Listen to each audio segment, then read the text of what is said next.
On the coast of Florida, a palace stands that looks like a fairy tale made of gold and marble. This is the dark story of America's most controversial mansion, Sea Lake.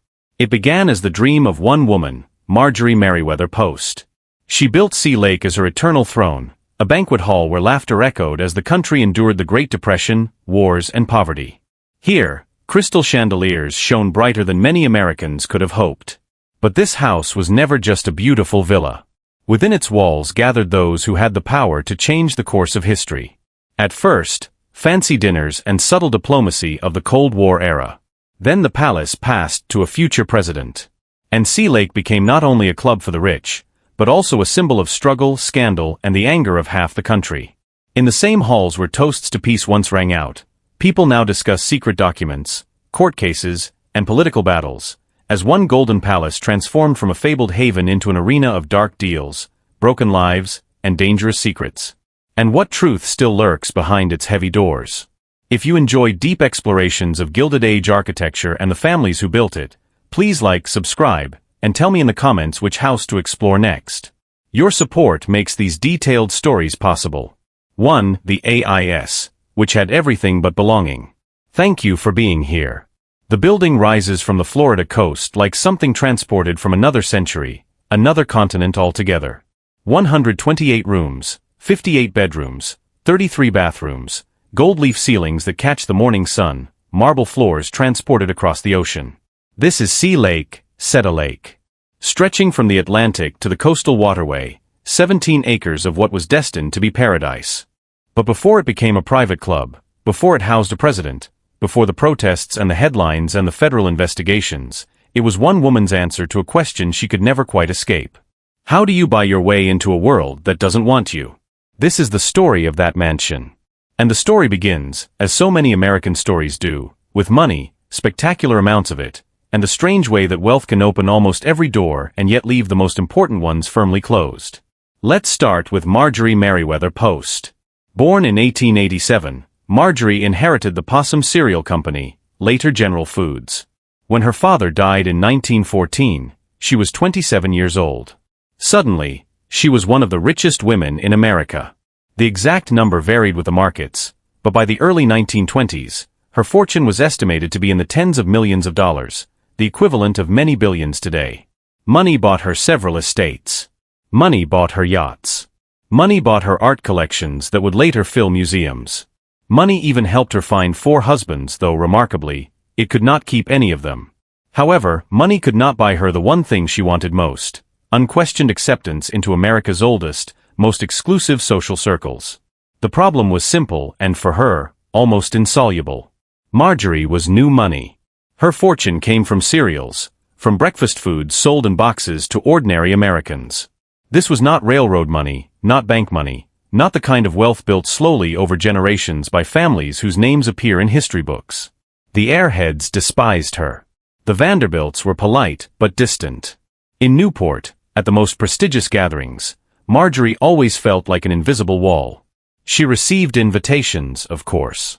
She was far too rich to be completely excluded, but she was never completely in. The rejection stung. Marjorie had impeccable taste.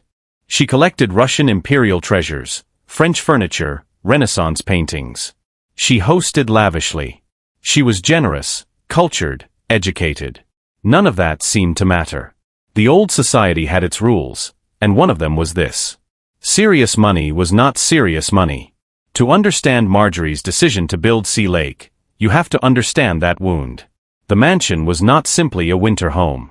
It was a statement, an argument made of marble and gold. You may not agree with me, but you can never ignore this. The location itself was a calculated choice. Palm Beach in the 1920s had already become the winter playground of wealthy Northerners. The climate was perfect. The coastline was spectacular, but the grand houses that lined the island mostly belonged to the very families who made Marjorie feel like an outsider. So she decided she would build something bigger, something more impressive, something that would make their mansion seem almost modest by comparison. The decision to commission Sea Lake was made sometime in 1924. Marjorie bought the land, a narrow strip of the barrier island of Palm Beach, for about $1.5 million, a staggering sum for the time. The property was unique. It stretched from the Atlantic Ocean in the east to Lake Worth in the west, hence the Spanish name meaning sea to lake. She hired architects Marion Sims Wythe and Joseph Urban. Her brief was precise and bold. She wanted a Spanish Moorish palace that would reference the grand estates of Europe, yet be unmistakably American in its scale and confidence. She wanted imported tiles from the Civil Exposition of the 1920s. She wanted gold leaf on the ceilings. She wanted a tower visible from the ocean. She wanted, in short, to build something that no one could ignore. Construction began in 1925. The work would take 4 years. 2. To build a fantasy, the price in stone and sweat. The work took years. Between 1925 and 1929, Sea Lake rose slowly from the sandy soil of Palm Beach. The construction was not simply about building a house. It was importing an entire imagined world piece by piece across oceans and continents. Marjorie's architects worked to her vision, but that vision required materials that Florida did not have. The project called for 36,000 antique Spanish tiles purchased from estates and demolished buildings throughout Spain. Stone for the exterior walls came from quarries that had supplied Mediterranean palaces centuries before. Carved wooden ceilings were commissioned from craftsmen in Italy. The dining room table, a single massive piece, was so heavy that the floor beneath it had to be reinforced. The scale was extraordinary even by Gilded Age standards. The main house alone covered 62,500 square feet. The tower, visible for miles, rose into the Florida sky like a beacon or a challenge. The original design had 75 rooms, a number that would grow over time. Every detail reflected Marjorie's precise idea of grandeur. Hand-painted tiles in the bathrooms, silk wallpaper in the bedrooms, a golden white ballroom large enough to accommodate hundreds of guests. However, Sea Lake was not just the glittering palace everyone saw. To understand its true grandeur, one must understand what lay beneath and behind it, an invisible city built to sustain the imagination. The mansion required an army to operate. Kitchens extended underground, connected to the main house by service corridors hidden from the eyes of guests. Industrial-scale refrigerators stored food for elaborate dinners.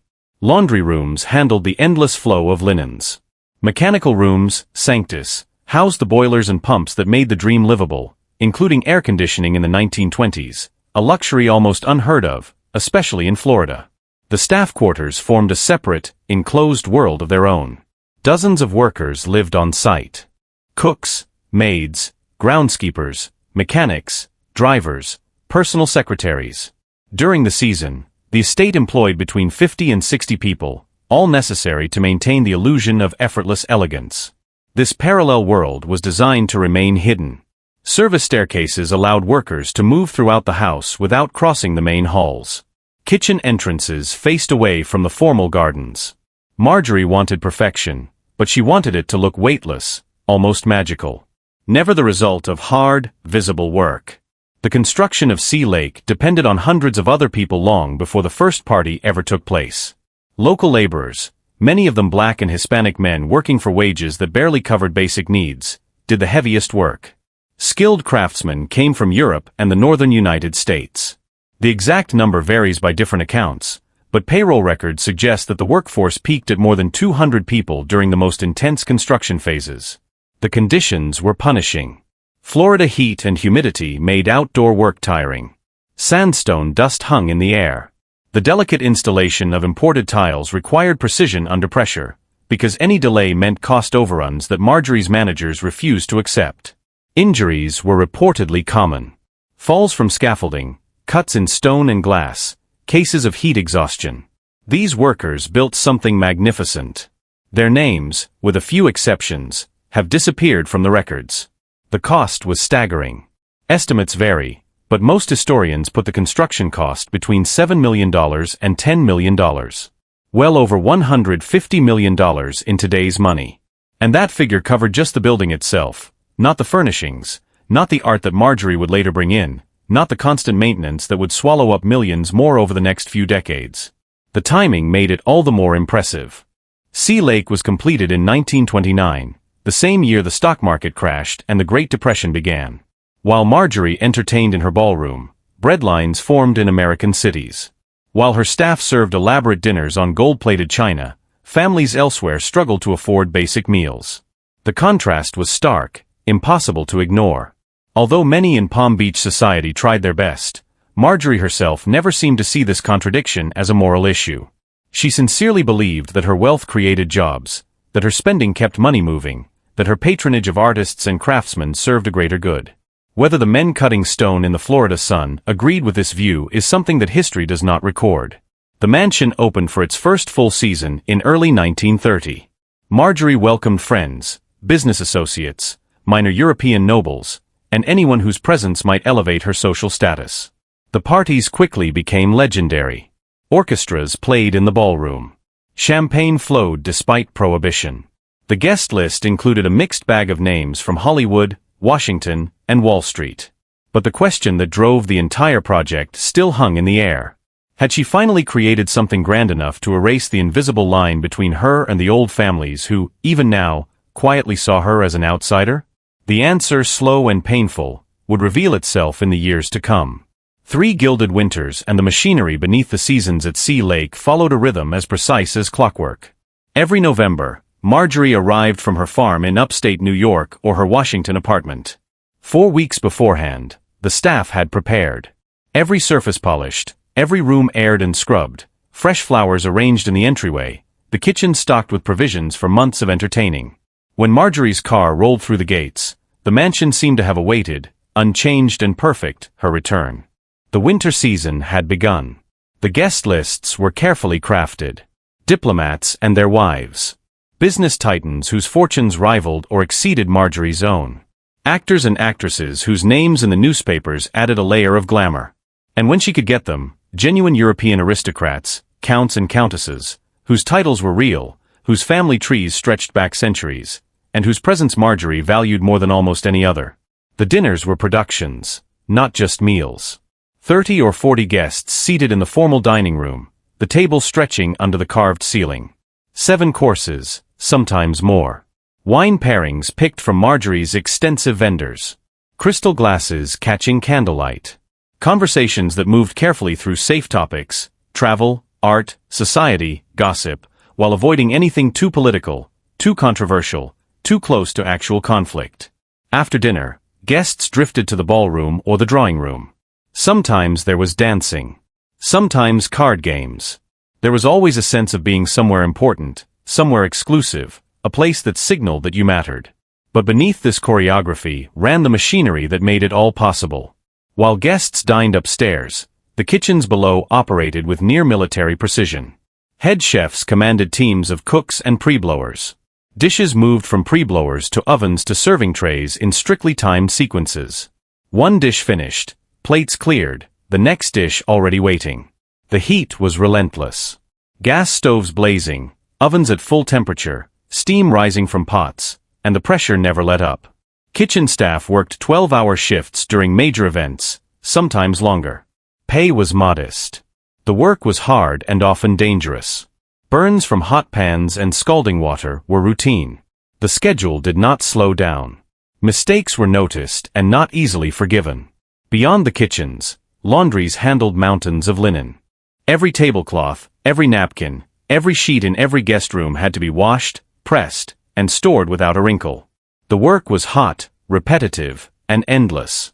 The women who tended it, almost all women, arrived before dawn and left after dark on the busiest weeks.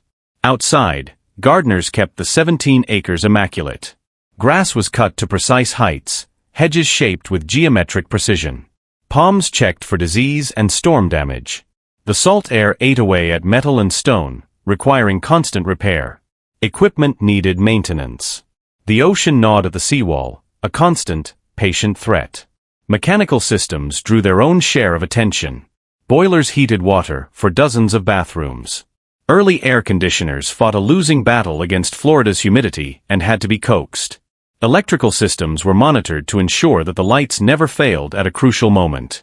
Men worked in windowless rooms filled with the roar of machinery, watching gauges and adjusting valves to keep the illusion intact. The staff lived in a separate world, physically close but socially distant. Their quarters were comfortable by the standards of the time, better than many service jobs on offer. Yet the boundary was firm.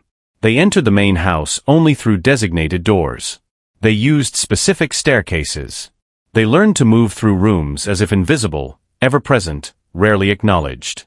Marjorie herself seems to have treated her employees with what she believed to be kindness. She remembered names. She asked about families. She gave Christmas bonuses and occasional gifts.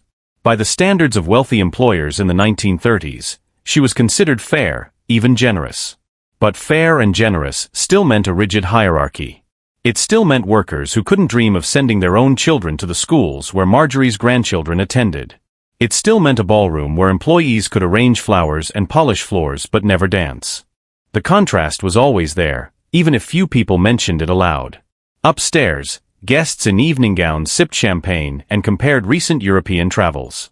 Downstairs, workers in sweat-stained uniforms carried crates of wine and scrubbed grease from industrial ovens.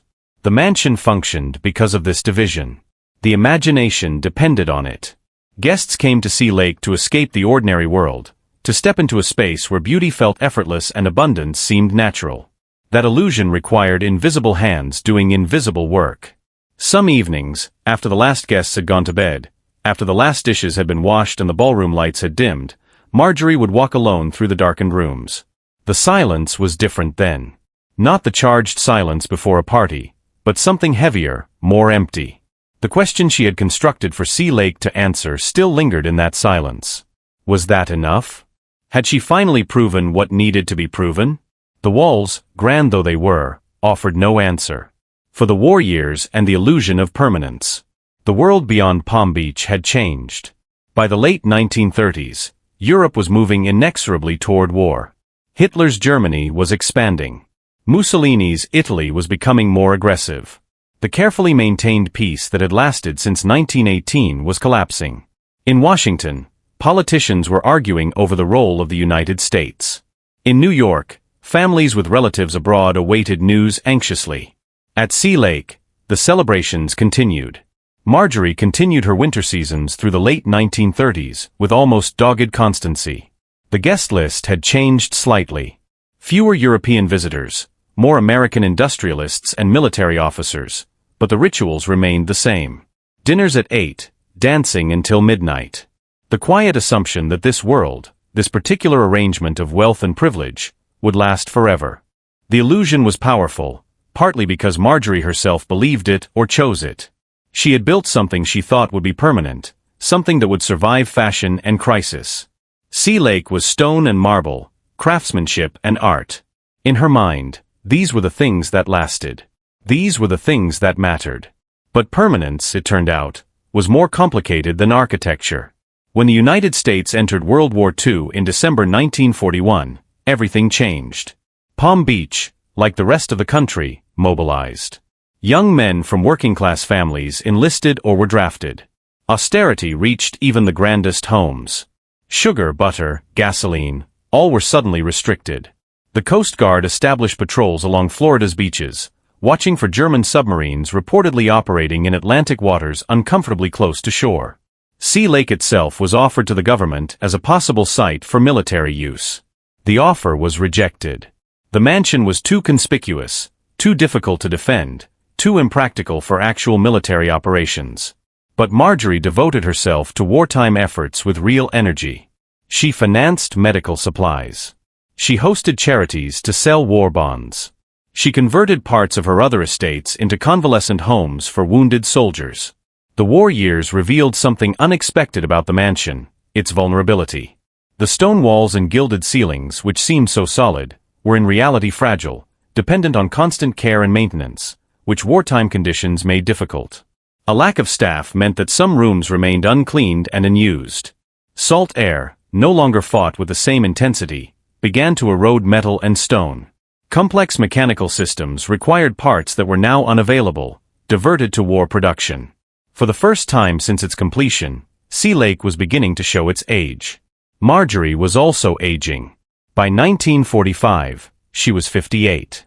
Her third marriage to Joseph Davies, the former ambassador to the Soviet Union, was strained. Her daughter Nanaya had built a life of her own, showing little interest in the social universe that Marjorie had tried so hard to enter. Her other children were similarly distant, absorbed in their own ways and concerns. The question that had haunted Marjorie for decades began to change. Will they no longer accept me, but instead, who will want this when I am gone? The answer was not obvious. Sea Lake was grand, but grandeur came at a price. The annual maintenance alone ran into the hundreds of thousands of dollars. Property taxes were considerable. Employee salaries were heavy. Heating, electricity, water, repairs. The mansion consumed money at a rate that even strained Marjorie's fortune. And the social world for which it had been built was changing. The old families, the old gatekeepers, were slowly losing their grip on American high society. New money was becoming acceptable. Not money for breakfast cereal, but money for Hollywood, money for oil, then money for technology. The rules were changing, but they were changing too late for Marjorie, and in ways that left her own position uncertain. More troubling was this. Her children didn't want it. The mansion embodied Marjorie's dream, Marjorie's answer to Marjorie's particular wound. Her children had their own dreams, their own pains, their own solutions. None of them wanted to inherit the burden of a palace that demanded constant attention, constant expense, constant emotional and financial effort. Marjorie slowly began to think about what would come next. What happened to a house like this when its creator was no longer there to give it meaning?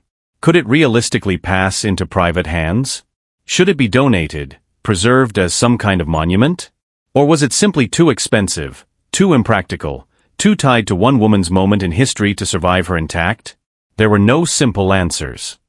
So Marjorie did what she often did when faced with problems that seemed insoluble. She carried on as if all was well. The winter seasons resumed after the war. The parties returned. The guest lists were tended to with the same care. The staff continued their invisible work, but something fundamental had changed. The permanence she thought she had poured into stone and marble was revealed to be temporary. In the end, Sea Lake would outlive her. Surely, the building was too solid to simply disappear.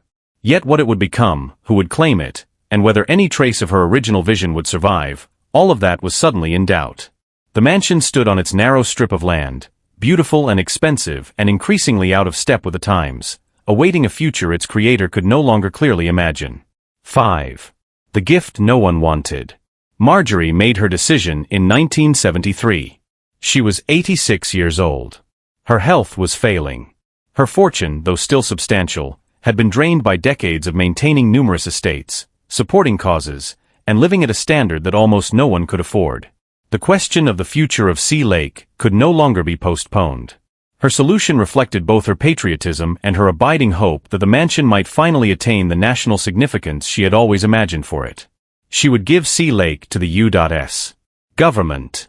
In her mind, it would become a veritable winter White House, a presidential retreat where American leaders could host foreign dignitaries in surroundings that showcased the wealth and cultural sophistication of the country. The idea was not without precedent. Presidents had previously relied on private retreats. Franklin Roosevelt had hot springs. Harry Truman escaped to Key West. So the concept of a formal winter White House in Florida seemed both logical and generous to Marjorie. She wrote the will. The terms were clear. After her death, Sea Lake would pass to the federal government to be used as a presidential retreat or as a residence for visiting foreign leaders. The furniture, the art, the carefully curated collections, everything would remain with the house. Marjorie offered not just a structure, but an entire world, fully furnished and ready for use. She died on September 12, 1973. The lawyers began to execute the will. The government began its review. The review did not unfold as Marjorie would have hoped. The National Park Service sent representatives to inspect the property. Their report, when it came, was detailed and brutal. Yes, Sea Lake was beautiful. Yes, it was historic. Yes, it was a major example of 1920s architecture and design. But, and this was the crucial point, it was spectacularly impractical as a government facility. The maintenance costs were staggering. Early estimates suggested that the government would need to spend between $1 million and $2 million annually just to keep the place in basic working order. That figure covered routine maintenance, utilities, staff salaries, security, and insurance. It didn't include major repairs or renovations that would inevitably be necessary over time. Security was another major issue. Sea Lake was located on a narrow strip of land with the ocean on one side and a lake on the other. The property had multiple access points. The perimeter was long and difficult to police. Making it secure enough for presidential use would require heavy modifications: walls, gates, surveillance systems, guards, which would cost millions more and fundamentally change the character of the property. The location itself posed risks. Palm Beach was essentially an island connected to the mainland by a few easily blocked bridges. In the event of an emergency, a hurricane, a security threat, a medical emergency, evacuating the president and staff would be complicated. The nearest major airport was miles away. The nearest major military installation was even further away. And there were the neighbors. Palm Beach residents tolerated Marjorie's parties because she was, after all, one of them. Wealthy, established, and part of their social world. A constant federal presence with checkpoints, security cordons, and constant activity was another matter entirely. The city council made it clear that a major government facility would not be welcome. The Park Service concluded, sadly but firmly, that accepting the gift would be fiscally reckless. Sea Lake was too expensive, too impractical, too difficult to secure and maintain. Their recommendation was to refuse. In 1981, after years of legal maneuvering and debate, the government formally returned Sea Lake to Marjorie's estate. The dream of a winter White House was over before it could really begin. The rejection certainly stung, even after death. Marjorie had spent her life building something that would command respect, something that no one could easily ignore or reject. In that sense, she had succeeded. But she had failed to make anyone actually want it. The problem that Sea Lake faced was the same problem that had haunted Marjorie herself. Excess. The house was simply too much, too big, too expensive, too demanding, too tied to one woman's very specific idea of grandeur. What had served as a personal statement of wealth became a burden the moment someone else was asked to take responsibility for it. The estate's managers found themselves staring at an uncomfortable question. If the U.S. government didn't want this property, who would?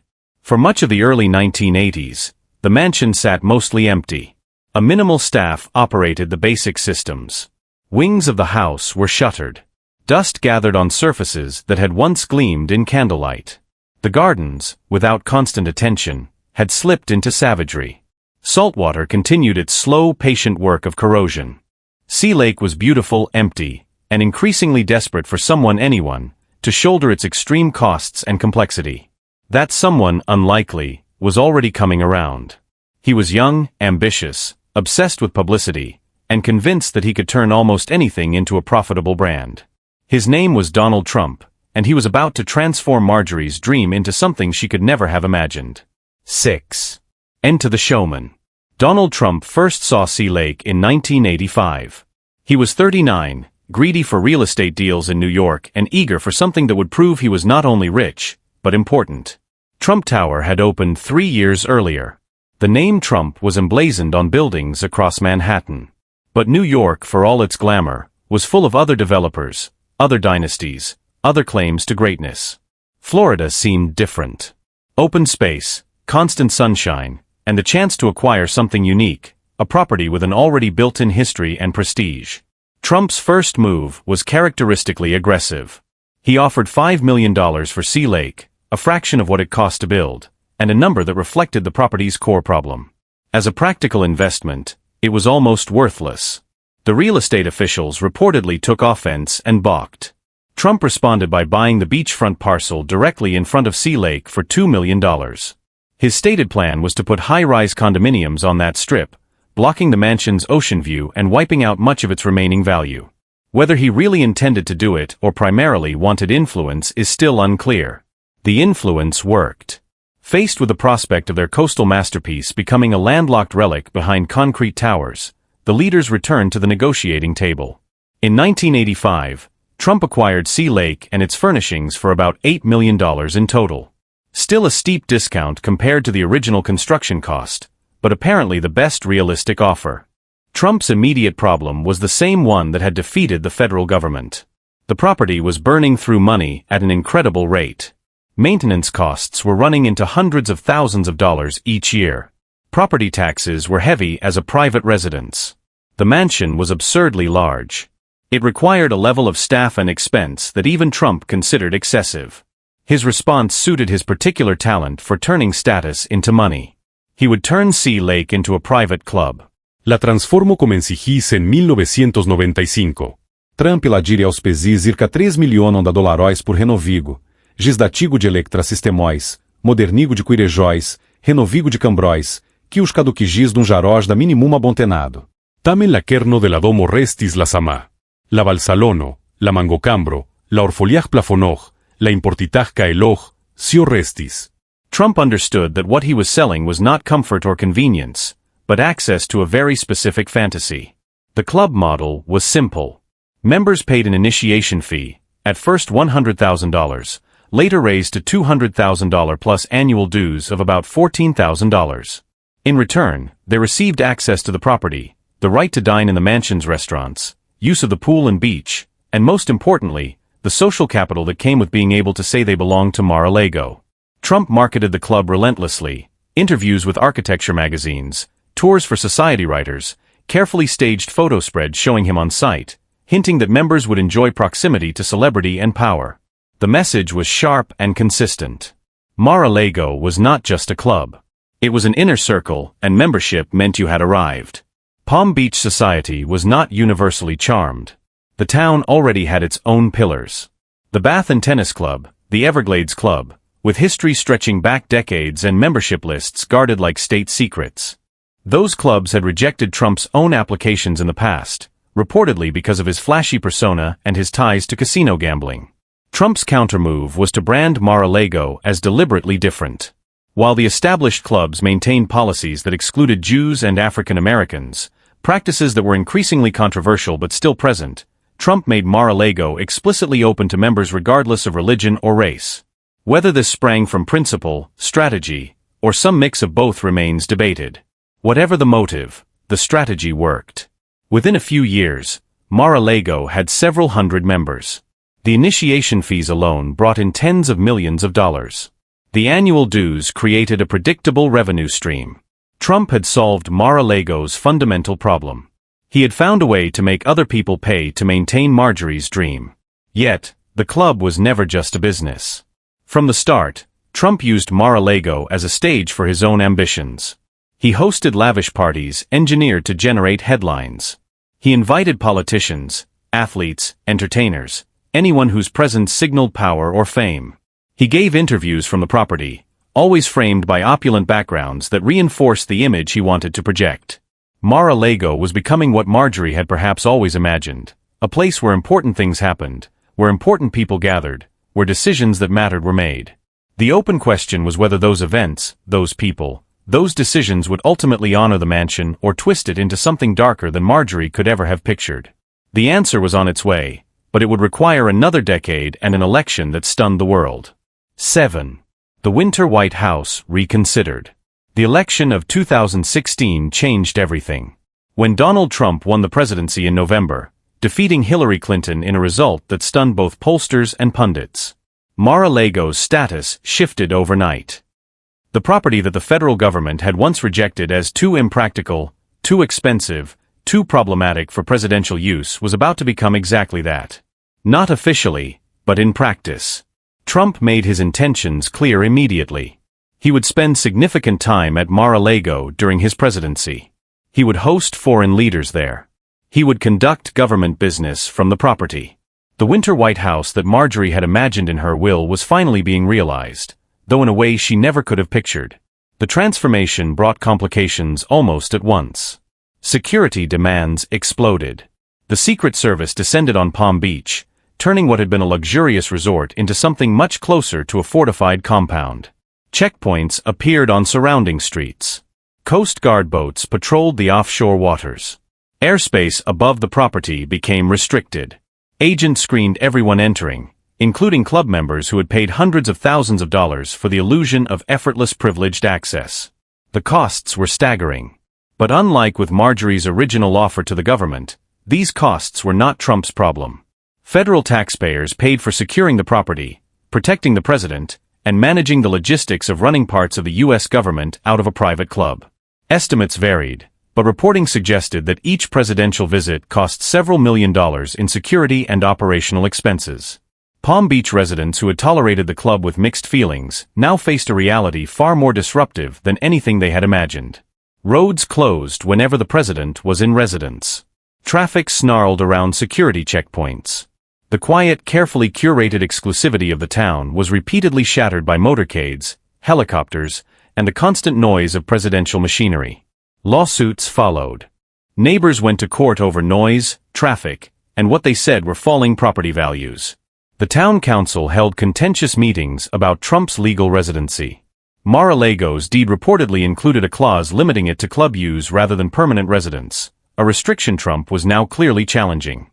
These fights played out in local hearings and national headlines, turning the property from a glamorous backdrop into an ongoing legal and political battlefield. Yet, the most important change was not logistical, but symbolic. Mar-a-Lago became a shorthand for everything that divided America in the Trump era. For supporters, the mansion embodied success and achievement. Trump had taken a property no one else wanted and made it profitable. He had become president while still owning an aeon empire of buildings. The gold leaf ceilings and marble floors read as proof of American prosperity and confidence. Hosting foreign leaders at Mar-a-Lago seemed to them like a demonstration that private enterprise could match or surpass the formal White House in style and comfort. For critics, Mar-a-Lago represented the worst possible merging of public office and private profit. Trump owned the club. He made money from memberships and events. Foreign governments and corporate interests looking for favor could buy access simply by joining the club or hosting functions there. The membership fee doubled to $200,000 after the election. A price that now bought not just social prestige but potential proximity to the President of the United States. The ethical concerns were serious and largely unprecedented. Club members could overhear sensitive conversations. Foreign leaders stayed in rooms that belonged to Trump's business. Government matters were discussed at dinner tables, surrounded by paying customers. The line between official duty and private business blurred, then largely disappeared. Specific incidents brought those worries into sharp focus. In February of 2017, Trump hosted Japanese Prime Minister Shinzo Abe at Mar-a-Lago. During dinner on the outdoor terrace surrounded by club members, word arrived that North Korea had launched a ballistic missile. Trump and Abe discussed the situation at the table, while members watched and took photos on their phones. Documents were reportedly visible on the table. Security protocols that would have been mandatory inside the White House seemed absent or loosely enforced. The episode triggered outrage. Congressional Democrats demanded investigations. Ethics experts called it a shocking breach of basic security practice. Even some Republicans expressed unease, though most stayed publicly supportive. Trump brushed off the criticism as partisan attack. Mar-a-Lago was secure, he insisted. Members were vetted. Nothing improper had taken place. The entire controversy, he argued, was the invention of opponents who hated him and resented his success. But the incident revealed something deeper. Mar-a-Lago's identity had shifted yet again. It was no longer just a mansion or even just a high-end club. It had become a stage where presidential power, private money, political symbolism, and genuine national security risks collided in ways no other building in American history had experienced. The estate that Marjorie had built to prove her importance had finally become important on a scale she never imagined. But that importance carried a darkness she never would have chosen. A darkness that was about to deepen. The worst chapter was still ahead, and it would arrive in cardboard boxes. 8 boxes in the ballroom. The boxes arrived in January 2021. When Donald Trump left the White House after losing the 2020 election to Joe Biden, he took with him something no former president had ever taken on that scale. Thousands of pages of government documents. Some were routine correspondence. Some were administrative records and some, according to later federal investigations, were classified materials ranging from confidential to top-secret documents touching on nuclear capabilities, defense plans, intelligence sources, and sensitive diplomatic communications. These papers traveled from Washington to Mar-a-Lago in ordinary cardboard boxes. There were reportedly about 15 boxes at first, though the exact number would later be disputed. They were stored initially in a basement storage room, then moved to other spots on the property, including, according to federal prosecutors, the ballroom where Marjorie's guests had once danced beneath gold leaf ceilings. At first, almost no one outside Trump's orbit knew the documents were there. But by early 2022, the National Archives, the federal agency responsible for preserving presidential records, realized that significant material was missing. Officials requested its return. Trump's representatives negotiated. Some documents were sent back in January 2022, but archive staff immediately noticed classified markings on materials that should never have left secure government facilities.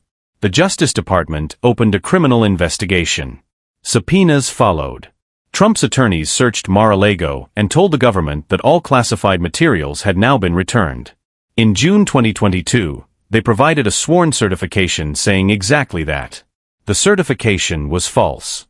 Federal investigators had evidence that classified documents were still at Mar-a-Lago. On August 8, 2022, FBI agents executed a search warrant at the property. The search itself was historic. No former president had ever faced such an action. Agents spent hours inside Mar-a-Lago moving from room to room, photographing spaces, and seizing materials. When they were done, they had recovered more than 100 additional classified documents, some marked at the highest levels of secrecy. Photographs later released in court filings showed the scope of the problem. Files spread across the floor of what appeared to be a storage area, classification stamps clearly visible. Top secret SCI, sensitive compartmented information, documents that if exposed to foreign intelligence services could allegedly compromise American operations and put lives at risk. All of this had been stored inside a building that hosted hundreds of club members, event staff, maintenance workers, and guests. A building used for weddings and corporate parties. A building on an easily accessible barrier island connected to the mainland by public roads and a bridge. Trump's reaction was immediate and furious. He called the search a raid, an assault, an abuse of power. He claimed the FBI had planted evidence. He insisted the documents were declassified even though no formal proof of declassification emerged. He argued that as president, he had absolute authority to take whatever he wanted with him. His supporters closed ranks. To them, the search became proof of a deep state conspiracy. Protesters gathered outside Mar-a-Lago's gates. Conservative media attacked the FBI's motives and tactics. Republican politicians denounced the Justice Department and framed the investigation as purely political. Critics saw something very different. A former president who had removed classified materials, resisted returning them, allowed his lawyers to make false statements, and stored sensitive intelligence in a social club where day-to-day security was handled by private employees trained in hospitality, not counterintelligence. Federal prosecutors convened a grand jury. In June 2023, Trump was indicted on 37 counts related to mishandling classified documents and obstructing justice. More charges were added later. The case was assigned to Judge Alan Cannon in the Southern District of Florida. The trial was set, then pushed back. Legal motions piled up. Trump's legal team attacked the search warrant, the charges, the special counsel's authority. Almost every structural piece of the prosecution. The case became one more battlefield in the larger political war around Trump, with each side completely convinced of its own righteousness and the other side's corruption. Yet beneath the politics and the spin, one simple physical fact remained. Classified documents had been stored in a mansion built for parties. The ballroom at the center of the controversy had witnessed nearly a century of Mar-a-Lago's transformations. It had hosted Marjorie's carefully staged dinners. It had seen Trump's club galas. It had welcomed diplomats during the presidency. Now, in legal filings and news reports, it was described as either a crime scene or the focus of a witch hunt, depending entirely on who was talking. The estate that had always been about appearances, about projecting power and importance, now sat at the heart of questions about whether that power had been abused, and whether those appearances had hidden something genuinely dangerous. Mar-a-Lago had finally reached maximum visibility and significance. The remaining questions were what that significance would cost and who would ultimately pay the price. Those answers were still unsettled, suspended in legal arguments and political conflict. While the mansion carried on in its strange overlapping roles, social club, political symbol, active investigation site, and monument to American excess in all its complicated forms. 9. After the sirens, who pays for dreams? The legal proceedings continued, but life at Mar-a-Lago went on. Weddings were still booked in the ballroom. Club members still dined on the terrace overlooking the ocean. Event staff still arranged flowers and polished silverware. The machinery that had kept the mansion running since Marjorie's time, the invisible work, the careful maintenance, The constant attention to detail continued regardless of headlines or investigations. This persistence raised a harder question. What happens to a place when its symbolism overwhelms its reality? When the stories told about it, competing, contradictory, politically charged, start to matter more than the physical space itself. Mar-a-Lago had become all of these things at once. A working social club, a former president's residence, a site of federal investigation, a symbol brandished by both political tribes to prove opposite arguments. And yet, it was also still a building that needed daily care from people whose names almost never appeared in any of those stories. The staff who maintained Mar-a-Lago in 2023 stood in a line that stretched back to the 1920s. Housekeepers cleaned the same rooms their predecessors had cleaned. Groundskeepers tended descendants of the same palm trees. Kitchen crews prepared meals in spaces that had been modernized over decades, but kept the same basic purpose: feeding wealthy people who came to be seen in a place they believed mattered. Those workers experienced Mar-a-Lago's controversies very differently from club members or television commentators. For them, the mansion was not first a symbol. It was an employer. Legal trouble meant the risk of cutbacks. Protests and counter-protests meant navigating crowds and checkpoints just to get to a shift. Media attention meant reporters occasionally approaching them for comments they were contractually forbidden to give. Their relationship to the property was fundamentally different from everyone else's. Club members paid for proximity to prestige. Politicians used the location to signal alliances. Trump owned it as both home and asset. The workers needed it to keep operating so they could earn wages that, while reportedly better than many service jobs in Palm Beach, still looked small compared to the fortunes on display around them. This economic truth had been there since Marjorie's era, but it became more visible and more uncomfortable as Mar-a-Lago's political meaning grew. The same building that symbolized American success to some and American corruption to others was for its workers simply a site of labor. Hard, often unseen work that made every party, every summit, every photo opportunity possible. The historical echo was hard to miss. Marjorie had built Mar-a-Lago with the help of craftsmen whose names vanished from the record. Trump kept it running with employees whose identity stayed just as anonymous unless something went wrong: a security lapse, a dispute, an offhand remark to a reporter. The mansion consumed their time and effort while directing attention upward toward owners, guests, and the dramas playing out in the decorated rooms. Beyond the immediate staff, the mansion's impact rippled outward in ways that were difficult to measure. Palm Beach residents dealt with traffic closures and security delays. Local businesses sometimes gained from the influx of visitors and sometimes lost customers who wanted to avoid the chaos. Property values near the estate shifted based on whether being close to presidential activity was seen as a perk or a headache.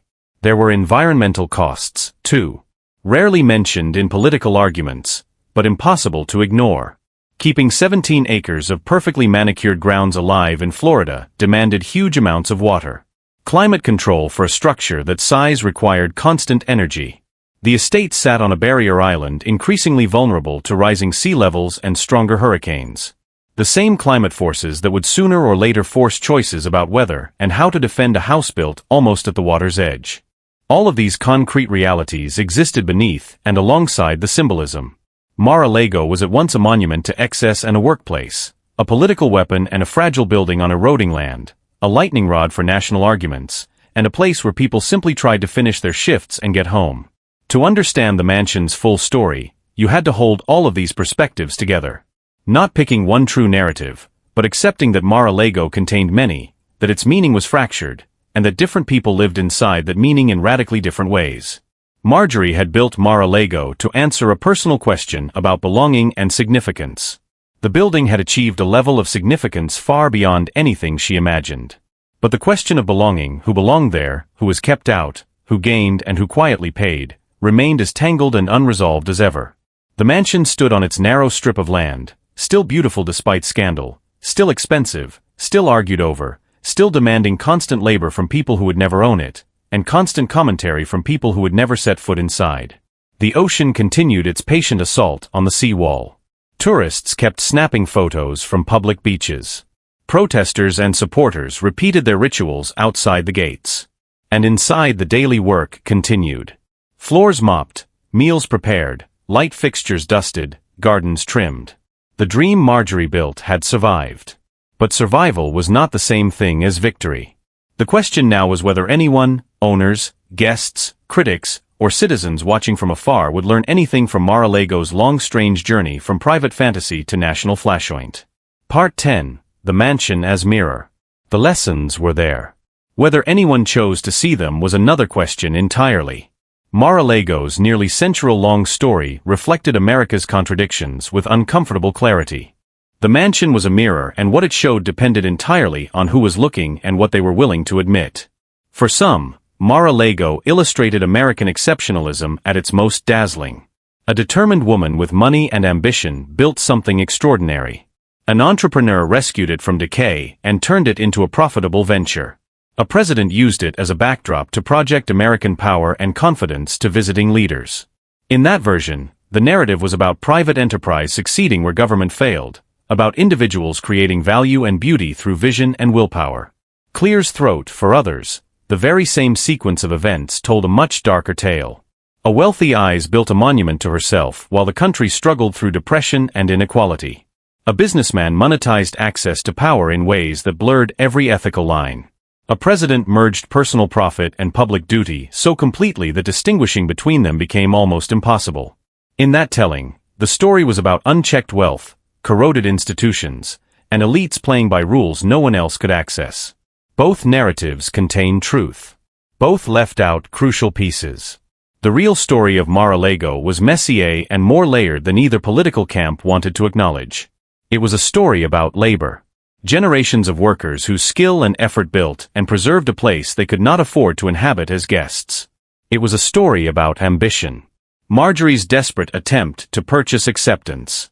Trump's relentless hunger for attention, and the way buildings become vessels for human needs that no amount of architecture can fully satisfy.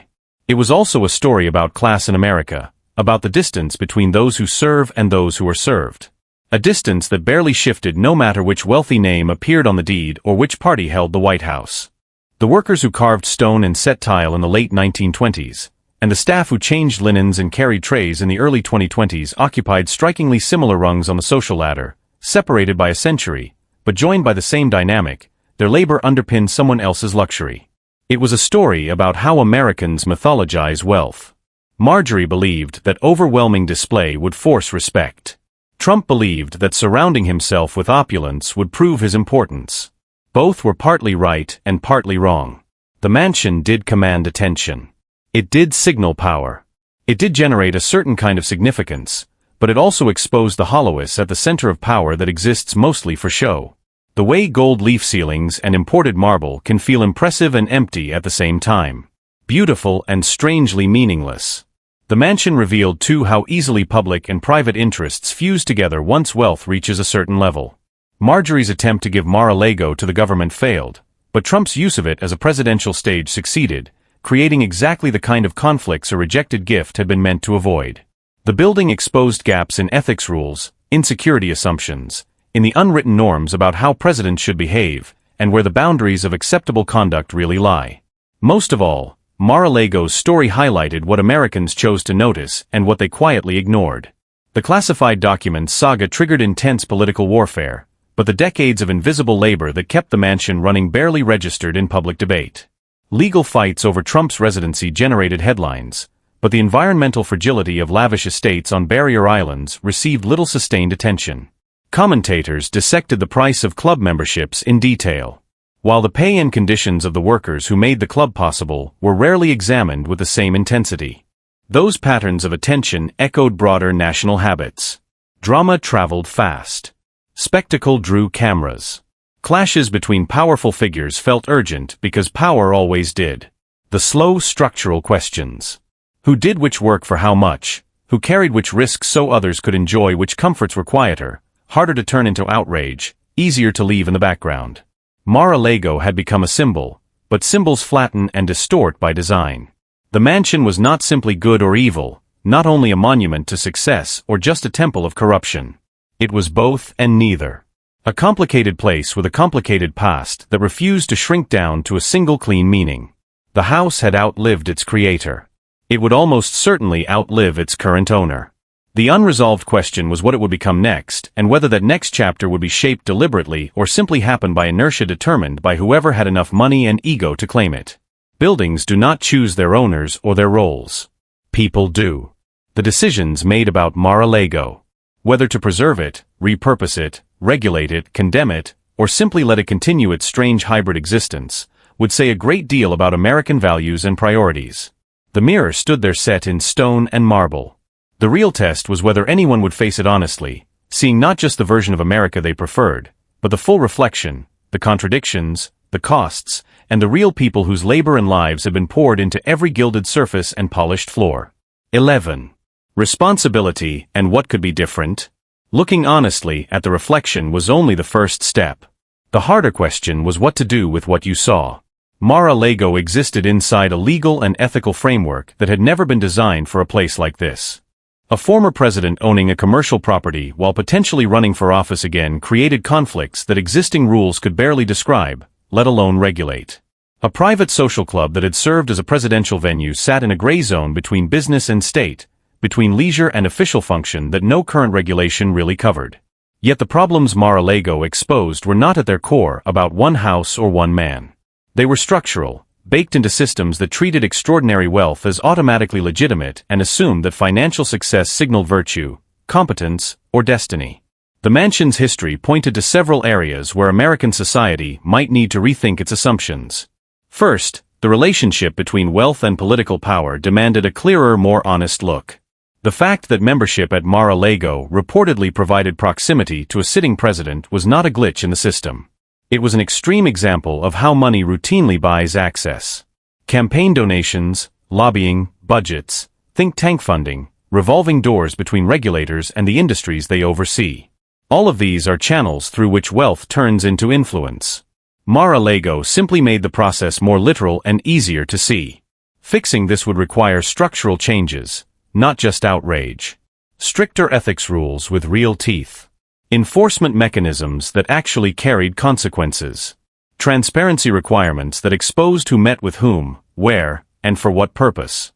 It would mean acknowledging that proximity to power is itself a valuable asset, that access is a kind of currency, and that allowing it to be openly bought creates a system in which government inevitably leans toward those who can pay the price of entry. Second, the treatment of labor needed a more honest reckoning. Every mansion, every luxury resort, every carefully curated display of wealth rested on the work of people whose contributions were routinely undervalued and invisible. The public fights over Mar-a-Lago were staged around ownership, law, and symbolism. While the workers who kept the building functioning barely appeared in the story at all, that invisibility was part of the design. It supported the comforting fantasy that wealth creates itself, that luxury springs naturally from talent and effort rather than from the organized extraction of value from other people's time and bodies.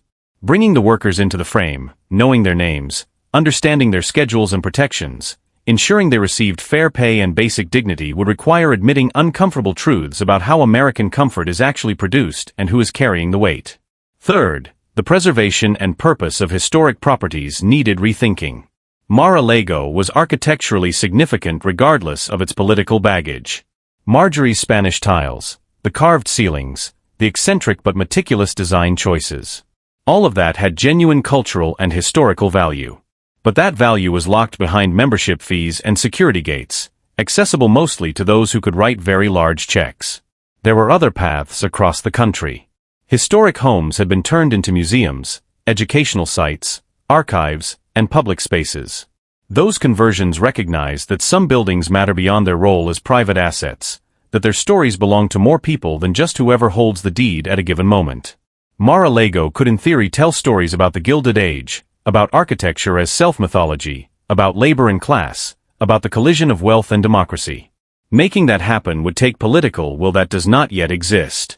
But Mar-a-Lago will not stay exactly as it is forever. Through sale, inheritance, legal judgment, or even storms and rising seas, its status will eventually change. Planning for that change, thinking beyond simply handing it to the next billionaire could open the door to uses that serve more than a few hundred club members. Fourth, and maybe most fundamentally, Americans needed more nuanced ways of thinking about wealth itself. The habit of treating large fortunes as straightforward proof of merit, as evidence of intelligence, discipline, or moral worth, obscured the messy reality. Wealth almost always came from a mix of inheritance, timing, existing connections, the labor of others, government infrastructure, legal protections, and yes, sometimes genuine skill and hard work. But never those alone. Marjorie inherited a serial empire. Trump inherited millions and a real estate network from his father. Neither started from nothing, though both leaned into versions of that myth. Those myths mattered because they turned inequality into a morality play, making it seem earned, natural, almost inevitable instead of the product of policy choices, historical advantages, and the compounding of privilege. More honest stories about wealth. Stories that include inheritances, tax codes, land use laws, race, gender, immigration status, and simple luck would not erase inequality, but they might open space to ask whether the current distribution of resources actually serves the country well or whether different arrangements could work better for more people. None of these conversations are easy. They challenge deeply rooted American stories about individualism, meritocracy, and the moral beauty of accumulation. They ask people who benefit from the current system to admit that the game has never been purely fair, that personal success sits on top of structures many others never had a chance to use. Mar-a-Lago cannot force anyone to have these conversations, but its history offers concrete entry points, specific, undeniable examples that make abstract issues visible. Who gets access and why? Who does the work and for how much? How public power and private wealth intertwine inside a single set of walls. The open question is whether Americans will use those entry points or keep fighting over symbols while leaving the underlying structures the ones Mar-a-Lago has exposed so clearly exactly as they are. 12 waves on the same wall. The structures would outlast the arguments, just as the mansion had outlasted its builders. Dawn reached Mar-a-Lago the same way it had for nearly a century. Light spread over the Atlantic, touching the waves first, then the sand, then the seawall that separated ocean from property. The same wall workers had poured and stacked in the 1920s, repaired after storms, patched and reinforced again and again, but never changed in its basic purpose, holding back water that would otherwise reclaim the land. The ocean was patient. It could wait. Inside the mansion, daily routines started up once more. Security guards changed shifts. Kitchen staff came in to prepare breakfast. Maintenance workers checked systems that always needed watching. The building demanded care, as it always had, as it always would. That continuity was perhaps the clearest truth about Mar-a-Lago. Beneath the controversies and symbolism, beneath the political fights and legal filings, it remained a physical structure that survived only through physical labor. Headlines shifted. Owners would sooner or later change. The meaning attached to the place rose and fell with cultural storms. But the work of keeping it standing went on. Done by people whose names would never appear in the history books, whose perspectives would not shape the narratives, whose daily effort made every other story possible. Those workers understood something observers often missed.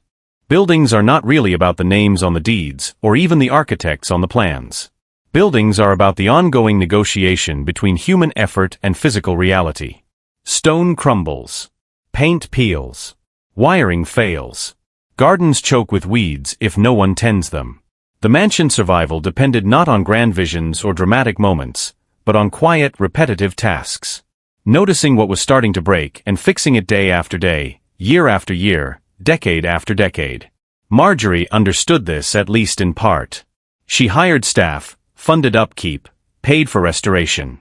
But she saw those things as a means to an end, the price of keeping her dream intact. She did not fully grasp or did not want to grasp that the work was the substance and the dream was the reflection. The building's reality was the labor that sustained it. Everything else was projection cast onto that surface. Trump understood it differently, but not more deeply. He treated the mansion as an asset, a brand, a stage set.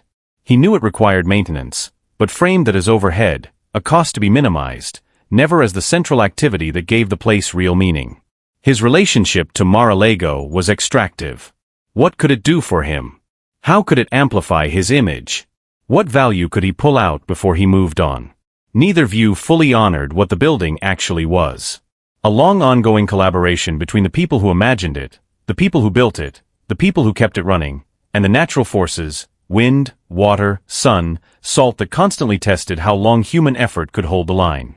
The ocean kept pushing at the seawall. Climate change was speeding erosion along Florida's coasts.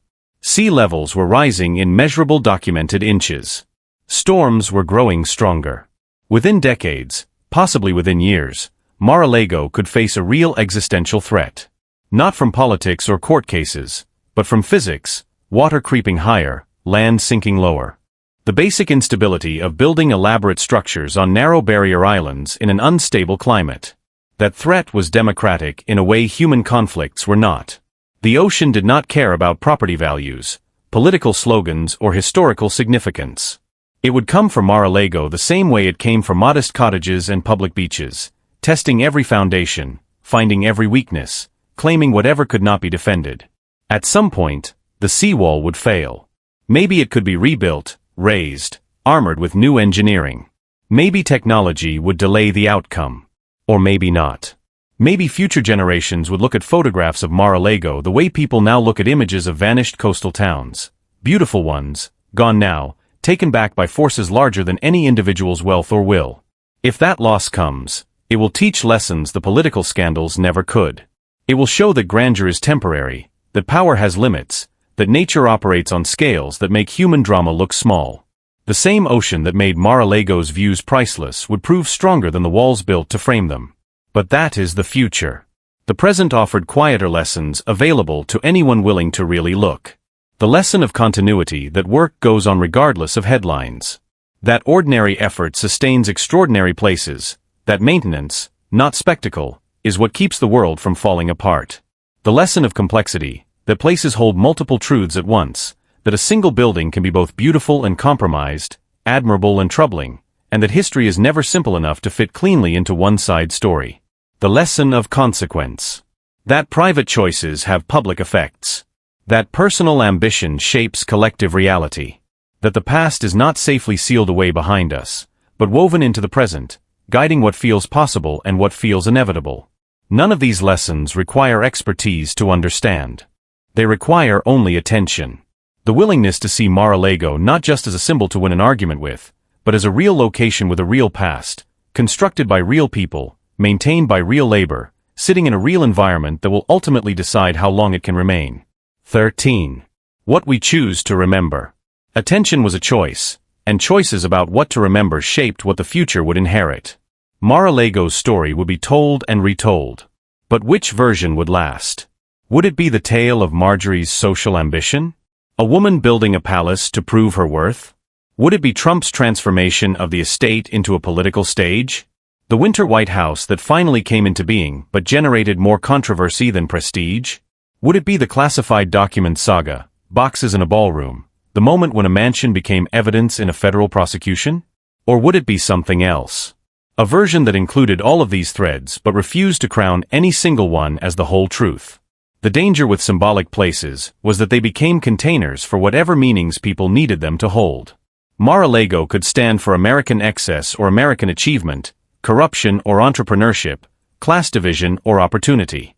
Each reading could be defended with carefully chosen facts. Each served particular political or ideological goals, and each in its own way hid as much as it revealed. Honest memory meant resisting this flattening, insisting that places carried multiple truths even when those truths clashed or made simple judgments impossible. Mar-a-Lago was at once a remarkable work of architecture and a monument to inequality. It was both a property rescued from decay and a vehicle for blending public duty with private profit. It was a workplace for hundreds of employees and a symbol wielded in national political fights. All of these things were true at the same time. Accepting that required learning to hold contradictions without rushing to resolve them. To live with complexity without forcing it into a neat moral lesson. The historical record would preserve certain hard facts. Dates of construction, chains, clears throat of ownership, design details, court cases, but facts on their own were not understanding. Understanding needed context, interpretation, and a willingness to ask uncomfortable questions about whose stories were recorded and whose were missing, whose voices were amplified and whose were muted. The workers who built and maintained Mar-a-Lago deserved to be part of that story, not as scenery, but as central figures whose labor was as essential as any architect's sketch or owner's dream. Their names, when they could be recovered, should be written down. Their working conditions should be described. Their perspectives, when they could be safely shared, should sit alongside those of presidents and heiresses and developers. The environmental setting deserved equal attention. Mar-a-Lago did not float in a vacuum. It sat on a barrier island dependent on fragile ecosystems and exposed to rising seas and stronger storms. The decision to raise elaborate permanent structures in such places reflected assumptions about human control over nature that were growing less believable with every hurricane season. Future historians might judge the whole pattern, not just Mar-a-Lago, but the broader culture of coastal luxury building it symbolized as fundamentally misguided. A refusal to accept physical limits that climate change would eventually enforce. The economic systems that made Mar-a-Lago possible also warranted scrutiny. Marjorie's fortune came from food processing, an industry rooted in agricultural labor and mass consumer markets. Trump's money came from real estate, an industry tightly tied to banking, tax policy, zoning laws, and long histories of racial discrimination and segregation. Neither fortune was self-created. Both rested on broader structures, legal frameworks, and other people's work. Honest history named those structures instead of repeating myths of the lone self-made genius. The cultural meanings of the mansion would keep shifting. What seemed crucial in the early 2020s might feel minor or even puzzling to observers in the early 2070s. The political storms that made the property infamous would fade as their main actors left the stage and new controversies took their place. But the building itself, if it survived, would remain. A physical artifact of early 20th century ambition and early 21st century conflict layered with meanings that each generation would revisit and revise. That constant reinterpretation was inevitable. The real question was whether it would be careful or careless. Whether future Americans would do the difficult work of understanding context and complexity or simply project their own anxieties backward, bending history to fit present needs without regard for past realities. Education offered one of the few defenses against lazy interpretation. If Mar-a-Lago ever became a museum or historic site, possible, though far from guaranteed, it could carry several lessons at once. Architectural tours could sit beside explorations of labor history. Conversations about beauty and craftsmanship could run alongside discussions of class, race, and inequality. Admiration for design would not have to erase clear-eyed recognition of who benefited from that design and who paid for it. But education required money, institutions, and political support, none of which were automatic. It was entirely plausible that Mar-a-Lago would remain in private hands indefinitely. Its story shaped by whoever owned it next, its meanings filtered through marketing needs rather than historical honesty. That outcome would not be uniquely evil, but it would be a missed chance, a decision to leave a powerful teaching tool locked inside a gated club. In the end, the choice belonged to Americans collectively, even if it was expressed through the actions of a few. The choice was not only about Mar-a-Lago's fate, but about what kind of country they wanted to sustain, what they wished to honor, what they were willing to question, what legacy they hoped to leave behind. Buildings reflected those choices back at the people who made them. Mar-a-Lago, whatever else it might be, was a mirror showing Americans things about themselves. Some flattering, some disturbing, all revealing. Whether anyone learned from that reflection depended entirely on how honestly they were willing to look. 14. Beyond Mar-a-Lago, a pattern, not an exception. The willingness to really look did not stop at a single property. Mar-a-Lago was not unique. Across the United States, similar stories had played out in different buildings with different owners, but eerily consistent patterns. The Gilded Age left behind dozens of vast estates. The Vanderbilt houses, Hearst Castle, the DuPont mansions. Each a monument to individual wealth. Each built by workers whose names rarely survived. Each embodying assumptions about class and power that deeply shaped American life. Many of those properties eventually became museums or public parks. The breakers in Newport, Biltmore in North Carolina, Visalia in Miami, all now serve educational roles, telling their histories with varying degrees of honesty about the labor that created them and the inequality they embodied. Mar-a-Lago remained different, mostly because it stayed in private hands and became entangled with modern politics. But the deeper questions it raised about concentrated wealth, exploited labor, and the tension between private property and public interest were not unique to one mansion. They were built into American capitalism itself. The same dynamics showed up elsewhere. Tech billionaires constructed secluded compounds in Hawaii or Montana, their sprawling estates displacing local communities and consuming land and water while providing little direct public benefit. Financial executives maintained multiple homes, each requiring staff whose wages were a tiny fraction of the property values they serviced. The basic relationship between extreme wealth and everyone else had not fundamentally changed since Marjorie's era. It had simply adopted new forms, new landscapes, new justifications. To really understand Mar-a-Lago's story was to see it as part of this larger pattern. The mansion was not a bizarre outlier but a clear example, a case study in how American society organizes around wealth, who gains from that organization, and who absorbs the cost. That recognition has consequences for the next time a controversial property dominates headlines. And there will be a next time. The questions are already waiting. Who built it? Under what conditions? For what pay? Who keeps it running? What public burdens flow from this private luxury? Where did the owner's fortune come from? Which systems enabled that accumulation? Whose needs does the property ultimately serve? Those questions apply as much to new developments as to old estates, to private residences and commercial projects, to domestic holdings and overseas real estate. The details change, but the underlying logic stays familiar. Wealth concentrated in a few hands using resources that could have served many, producing beautiful or impressive spaces that most people will never enter. Depending on labor that is systematically undercompensated and rarely acknowledged. Asking these questions again and again. Refusing to be blinded by marble and chandeliers, staying focused on human and environmental costs beneath the spectacle is a discipline that reaches far beyond Mar-a-Lago. It requires skepticism toward wealth. Not automatic condemnation, but real curiosity about where money comes from and what it does.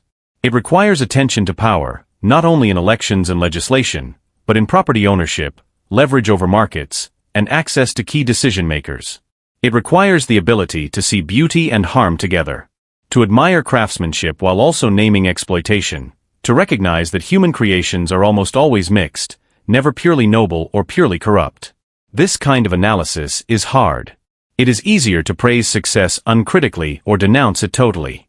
Easier to pick a side and defend it than to sit with ambiguity and contradiction. But easy stories produce shallow understanding, and shallow understanding lets the same patterns repeat in new settings because no one really learned from the last round. Mar-a-Lago offers a chance to learn if people are willing to take it. Its nearly century-long arc contains lessons about ambition and excess, about labor and luxury, about how private property intersects with public interest, about how buildings both reflect and shape the societies that surround them. Those lessons travel well. They can be applied to countless other projects, decisions, and debates. But lessons need students. They require a willingness to admit that reality is more complicated than partisan talking points, that cherished assumptions might be incomplete or wrong, that systems we benefit from can also be unjust. They call for patience to understand context and for enough resilience to sit with uncomfortable truths instead of pushing them away. Whether Americans collectively have that patience and resilience is still an open question. The shouting matches around Mar-a-Lago suggest otherwise. That partisan loyalty and team identity often drown out nuance. That many people prefer tidy narratives to messy realities. That the mansion is more often used as a weapon in arguments than examined as an object of serious study. But public conversation is not destiny. Individual choices still matter. Every person who encounters Mar-a-Lago's story through news reports, documentaries, books, or a glimpse from a distance in Palm Beach makes decisions about what to notice, what to question, and what to care about. Those small decisions multiplied across thousands or millions of people gradually shape how a society understands itself and what it decides to change or preserve. The mansion cannot force those decisions. It can only sit where it has always sat. Its story visible to anyone who cares to trace it. The patterns are there. The lessons are there. The remaining question is what people will choose to do with what they see. 15. The choice before us. The choice was immediate, and it was not going away. Mar-a-Lago's story was still in motion. Legal cases moved through the courts. Political fights shifted shape. The building itself kept aging, needing repairs. The ocean inched closer year after year. Whatever came next would grow out of decisions being made. Right now, in courtrooms and congressional hearing rooms, in editorial offices and comment sections, in talks between neighbors and arguments around kitchen tables, those decisions would quietly reveal what Americans actually valued. Did they care more about transparency or about privacy, about accountability or deference to wealth, about the public interest or absolute property rights? None of these choices were simple. Reasonable people disagreed, but the questions mattered because they forced into the open priorities that usually went unspoken. The mansion also posed a smaller, more personal question to anyone who ran into its story.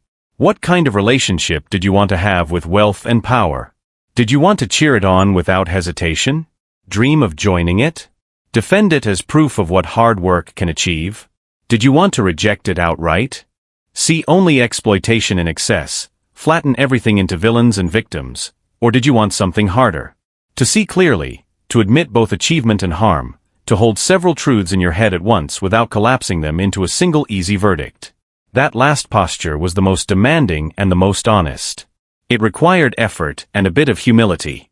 It traded comforting certainty for actual understanding, neat conclusions for better questions, quick outrage for longer engagement. Mar-a-Lago warranted that kind of attention, not because the building itself was somehow sacred or because its story was uniquely dramatic, but because it was right there in front of everyone.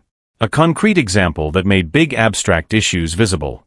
A piece of real estate where multiple strands of American life, class, race, politics, labor, environment, media, crossed in one tightly packed space. The mansion still stood on its 17 acres, holding nearly a century of accumulated history, waiting for Americans to decide what they wanted it to mean. That decision would ultimately say less about the house than about the people looking at it, what they noticed, what they brushed aside, which lessons they chose to take seriously, and which they chose to ignore. The waves kept hitting the sea wall. The structure held for now, and time moved forward, patient and relentless, giving everyone fewer excuses for pretending the choice was not theirs to.